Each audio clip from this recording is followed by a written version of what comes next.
Bonjour, je vais corriger deux exercices sur la couleur des objets. Donc d'abord l'exercice du sujet A pour mes élèves, puis après l'exercice du sujet B.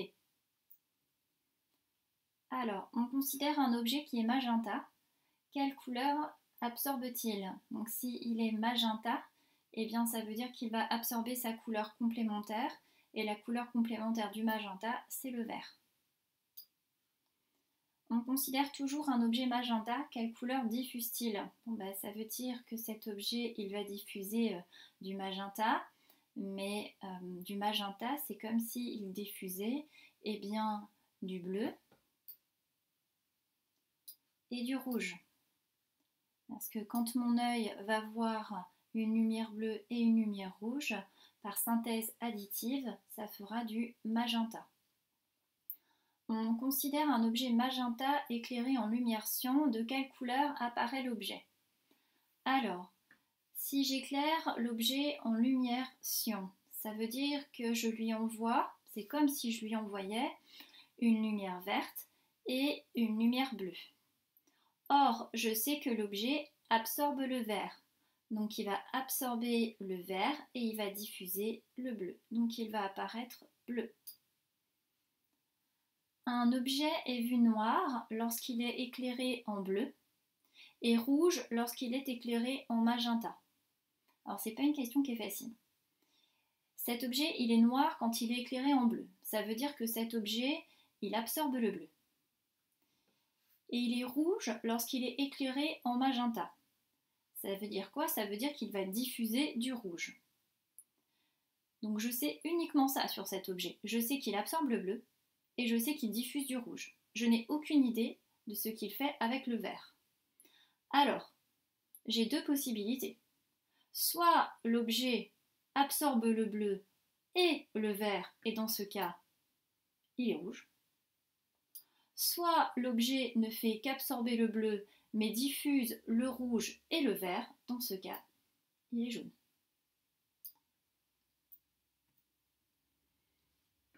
Une imprimante à jet d'encre dépose sur le papier des couches d'encre cyan, jaune ou magenta les unes par-dessus les autres. Elle contient aussi une cartouche d'encre noire.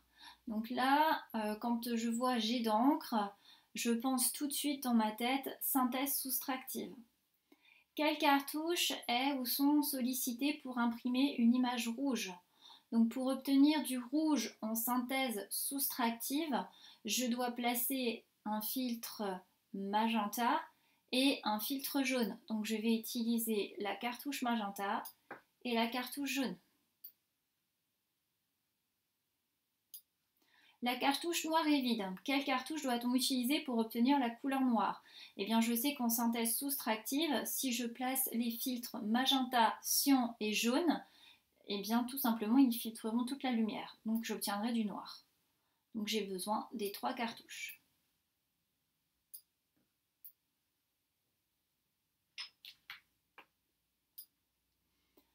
La cartouche jaune est vide, mais l'imprimante permet toujours d'imprimer avec les couleurs des autres cartouches. Une image avec des points rouges doit être imprimée.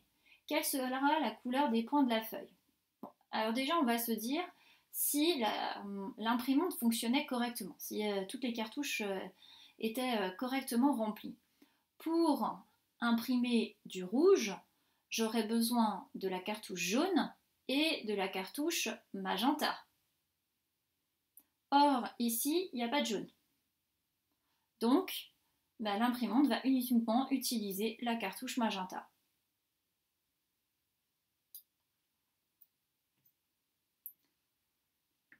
Dernière partie. Lorsqu'on observe au microscope une portion d'image affichée sur un écran de smartphone, on peut voir les pixels qui la constituent. Chaque pixel est constitué de 3 sous-pixels rouge, vert et bleu dont l'intensité lumineuse peut varier. Donc juste ça, à la lecture du texte, je dois tout de suite penser synthèse additive, puisqu'on me parle de lumière. On va additionner différentes lumières, donc on est en synthèse additive. Quels pixels sont allumés lorsque la lumière produite par l'écran est jaune? Donc en synthèse additive, pour produire du jaune, il faut du rouge et il faut du vert. Quels pixels sont ou est allumé lorsque la lumière produite par l'écran est verte? Il faut du vert. Là, il n'y a pas besoin de se poser beaucoup de questions. Quel pixel émet la lumière la plus intense lorsqu'une lumière orange est produite par l'écran? Donc pour produire de l'orange, eh bien, il faut déjà produire du jaune et puis rajouter un petit peu de rouge. Donc pour produire du jaune, il me faut du vert et du rouge et remettre encore du rouge. Donc ça veut dire que j'aurai besoin de plus de rouge.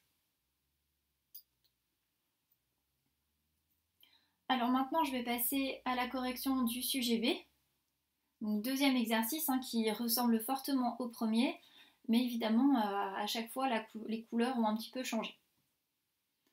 Donc on considère un objet cyan. Quelle couleur absorbe-t-il? Donc je sais qu'un objet va absorber sa couleur complémentaire. Donc la couleur complémentaire du cyan, c'est le rouge.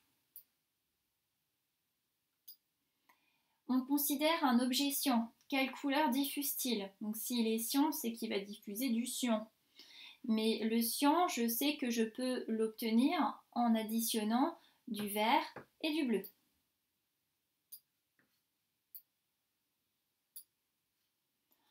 On considère un objet cyan éclairé en lumière jaune. De quelle couleur apparaît l'objet? Alors, si j'éclaire l'objet cyan en lumière jaune, ça veut dire que pour l'éclairer en lumière jaune, c'est comme si je lui envoyais une lumière rouge et une lumière verte. Or, je sais que le cyan, ça absorbe le rouge. Donc, l'objet va diffuser du vert. Il sera vert. Quatrième question. Un objet est vu noir lorsqu'il est éclairé en lumière rouge. Ça veut dire qu'il absorbe le rouge. Et il est vert lorsqu'il est éclairé en lumière cyan. Alors, s'il est noir lorsqu'il est éclairé en rouge, il absorbe du rouge. Il est vert quand il est éclairé en lumière cyan. Bon, ça veut dire qu'il diffuse le vert, mais aussi qu'il absorbe le bleu. Donc cet objet, il absorbe le rouge, il absorbe le bleu, il diffuse le vert. Eh bien, il est vert. En lumière blanche. Une imprimante à jet d'encre dépose sur le papier des couches d'encre cyan, jaune ou magenta les unes par-dessus les autres. Elle contient aussi une cartouche d'encre noire. Donc attention, c'est ce que je disais déjà dans le premier exercice que j'ai corrigé auparavant. Quand on voit ceci, on pense tout de suite synthèse soustractive. Quelles cartouches sont ou est utilisée pour imprimer une image bleue? Donc en synthèse soustractive, je sais que pour former du bleu, j'ai besoin de cyan et magenta. Donc je vais utiliser les deux cartouches magenta et cyan. La cartouche noire est vide. Quelle cartouche doit-on utiliser pour obtenir la couleur noire? Donc je sais qu'en synthèse soustractive, pour obtenir du noir, j'ai besoin des trois couleurs primaires de la synthèse soustractive, c'est-à-dire le magenta, le cyan et le jaune. Donc je vais prendre les trois cartouches.